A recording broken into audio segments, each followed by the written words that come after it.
आं एसे जुमायबो फेनानै दंमोन ओमफ्राय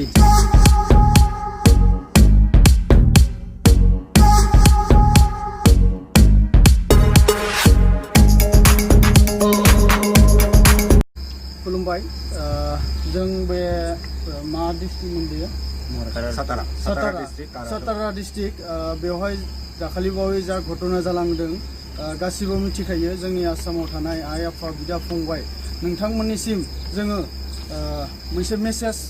लाबोदों आरो होनो नागिरदों जा घटना जालांदों बेखौ बयबो नुदों फेसबुकनि थ्रुयैदि निउसनि थ्रुयैदि जाबायदि घटना जालांदों सानै मानसिखौ बुनायनि तो बेखौ लानानै जोङो दिनै मुम्बाइनिफ्राय फैनानै बे सतरा होननाय जायगायाव दंफैयो तो बेवहाय जों बिसोरजों रायज्लायनानै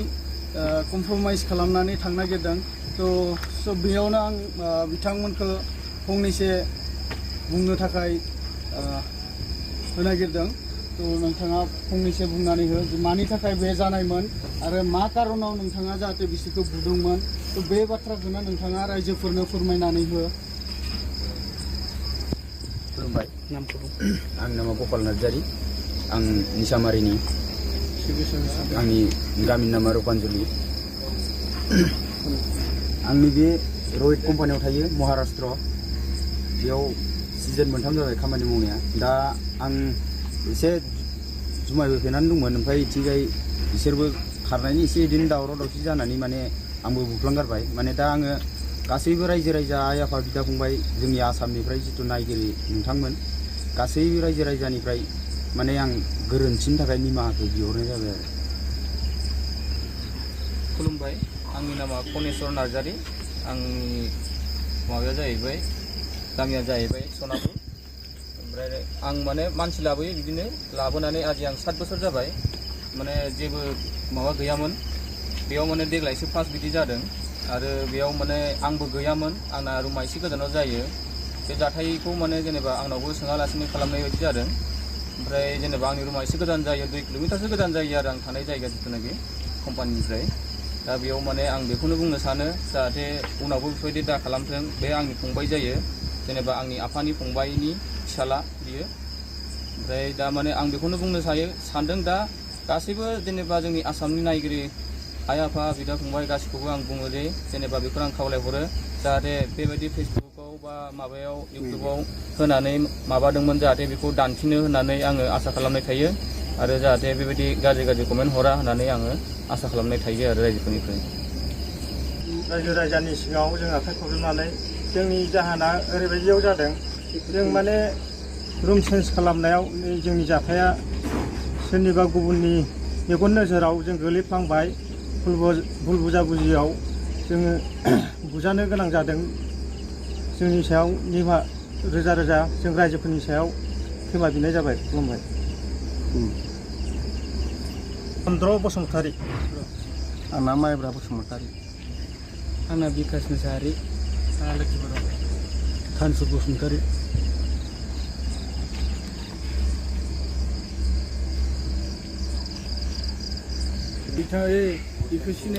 सो मैं अभी आप लोग के सामने पहचान कराने चाहती हूँ वो है उन लोग का लड़का लोग का जो कॉन्ट्रैक्ट है तो वो भी था साथ में तो इसके लिए उनको भी मैं थोड़ा बहुत बोलने के लिए आज्ञा देता हूँ किस लिए हुआ था और किस लिए उनको मारा गया था तो उसके बारे में थोड़ा एक्सप्लेन कीजिए। हमारा जो अभी तो आपका जो वीडियो बनाया था वो बहुत वायरल हो गया तो उसके वजह से अभी ये बहुत प्रॉब्लम चल रहा है सिचुएशन बहुत बुरा हो रहा है तो उसी की वजह से उसी में मतलब थोड़ा बोल दीजिए किस लिए हुआ था और किस लिए उनको मारा गया था तो थोड़ा एक्सप्लेन कीजिए असम का लोग समझे मतलब गलत क्या है सही क्या है वो सबको समझा दीजिए तभी उन लोग को समझ में आएगा तो आप प्लीज़ बोलिए। नमस्कार मैं तो शंकर माने हूँ महाराष्ट्र का है फिर भी हर साल हम लोग असम का बच्चे लोग लेके इधर काम करता है शुगर फैक्ट्री में 1 साल नहीं 2 साल नहीं अभी 10-15 साल से हम लोग इधर काम कर रहे हैं सब चीनी फैक्ट्री में असम का बच्चे लोग ही रहते हैं तो ऐसा कभी आज तक हुआ नहीं लेकिन ये फर्स्ट टाइम हो गया तो भी वो भी डायरेक्ट फेसबुक व्हाट्सअप सब जगह पे चला गया तो जाने का वजह ये है, हम लोग चीनी कंपनी के लिए काम करने के लिए बोल के सबको लाया था और काम भी चीनी कंपनी का है, लेकिन शुरू से 10 आदमी गायब होके तो थोड़ा हमारा सर के ऊपर प्रेशर भी बढ़ चुका था और इधर सब बच्चों लोगों का मिसअंडरस्टैंडिंग की वजह से ये सब झगड़ा हो गया। मतलब क्या है, उस दिन वो लोग रूम चेंज किया करके हमको कोई बोला भी नहीं है और वो सब इधर उधर से थोड़ा मिस्टेक होके सब लफड़ा हो गया। मतलब क्या है, आदमी लोग इधर से भाग रहा था, उनको पहले ही समझा चुका था यहाँ से कोई मत भागो, रात को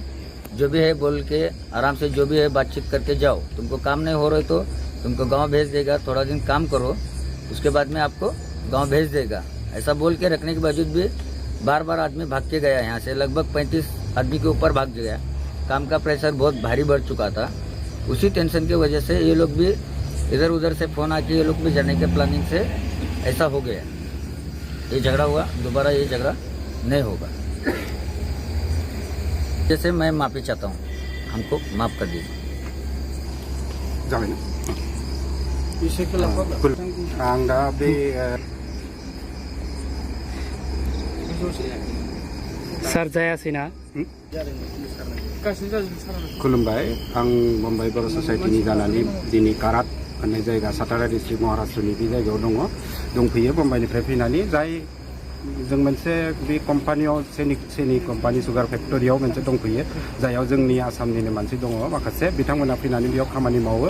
आरो बेबायदिनो सोलिगासिनो दङ। खिन्थु मोनसे भिडिअखौ नुनानै भाइरेल नुनानै जोङो आसरित जादों। जोंनियाव बार फन फैगासिनो दं, नोंथांमोना बम्बाइआव थायो मानो खबर लायाखै। कमिशनार लेबार कमिशनाराबो गम मोन्दों, पुलिस कमिशनारा गम मोन्दों, आसामनि MP MLA आबो गम मोन्दों। थ' बिथांमोननिफ्रायबो फन फैदों दे नोंथांमोना थांनानै जोंनो रिपर्ट होनांगौ,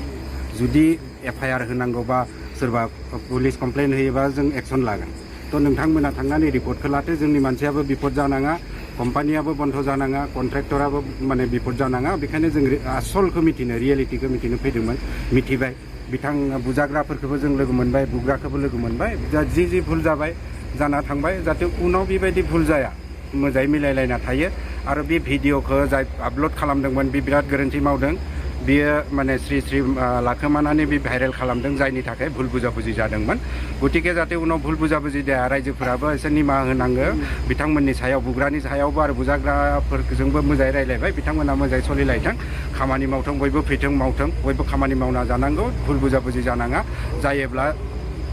जाहाथे जोंखौबो मिथिहोयो, रायजोखौ मिथिहोयो, खिन्थु गावजों गाव बुदलायलायनो नाङा। बेखौनो बुंनानै आं गासै रायजोफोरखौ खेबसे खुलुमबाय।